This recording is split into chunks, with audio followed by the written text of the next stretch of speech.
আমাদের একটা অফিস আর কি কৃষি কৃষি সম্প্রসারণ অধিদপ্তরে মাঠ ফসল যে আপনাদের ধান গম পাট বা যে মাঠে যে সবজি এই সব কিছু নিয়ে কাজ করে।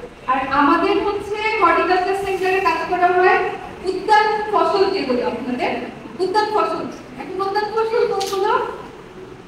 যেমন হচ্ছে আপনার ফল গাছ, তারপরে কি ফুল গাছ, তারপরে ঔষধি গাছ, এরকম যেসব জিনিসগুলো মাঠে চাষ হবে না, যেগুলো আমাদের উদ্যানে করা যায়, বাগান করা যায়, এইসব জিনিস নিয়ে হচ্ছে আমাদের হর্টিকালচার সেন্টারে কাজ করা হয়।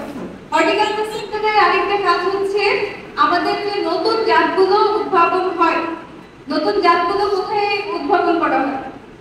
বাংলাদেশ কৃষি গবেষণা ইনস্টিটিউট।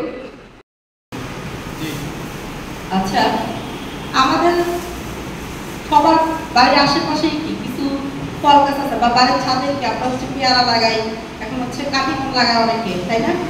আচ্ছা, বাড়ির ছাদ অনেক সাপ কাঁচাও মিষ্টি পাকাও মিষ্টি আমাদের এখানে আছে। আমাদের এখানে মোট 17টা জাত আছে। আমরা আরো নতুন জাত আনার চেষ্টা করতেছি, যেগুলো আসলে আমরা এমনভাবে অথেন্টিক কথাটা আসলে আমরা যে নতুন জাতটা আসে সেই জাতটা আমরা এখানে লাগাই, সেই লাগানোর পর যত্ন করার পর এটা বড় হয়, আম ধরে, সে আম খায়, তারপরে ওইখান থেকে আমরা কলম করি। এই জন্য বলা হয়েছে অথেন্টিক। আর প্রাইভেট নার্সারি যারা আছে তারা বিভিন্ন জায়গা থেকে সংগ্রহ করে, সেটা হতেও পারে নাও হতে পারে।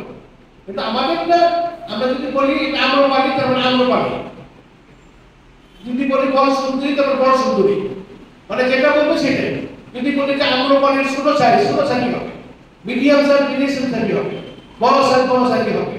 এখন যে ইন্ডিয়াতে কিছু জাত আছে কিন্তু আমরা আনতেছি সায়ন বলি, সায়ান বলি।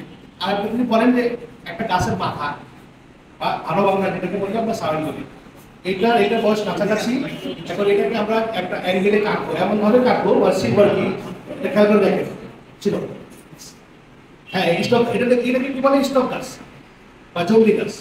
এটা একটা পরিমাণ মতো কেটে দেবো আমরা, এটা আমরা কেটে ফেলছি একটা পরিমাণ মতো, মানে এটার সঙ্গে এটা মিলে যায়, সেই জন্য আমরা এই পরিমাণ কেটে ফেলছি।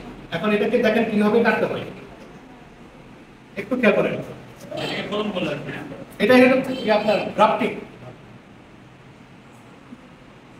Clip grafting. ঠিক, এই যে দেখেন আমরা যারা এই দেশের মানুষ, এটা যে স্টাইলে কাটছে এটাকে কি বলবো না, ছাগলের মতো হয়েছে না? নিচের অংশটুকু দেখেন, এই নিচের অংশটুকু অনেকটা ছাগলের মতো হয়েছে, তাই না? কারণ হলো এতটাই পাতলা করা হয়েছে যাতে ওখানে দেওয়ার পরপরই সেট হয়ে যায়।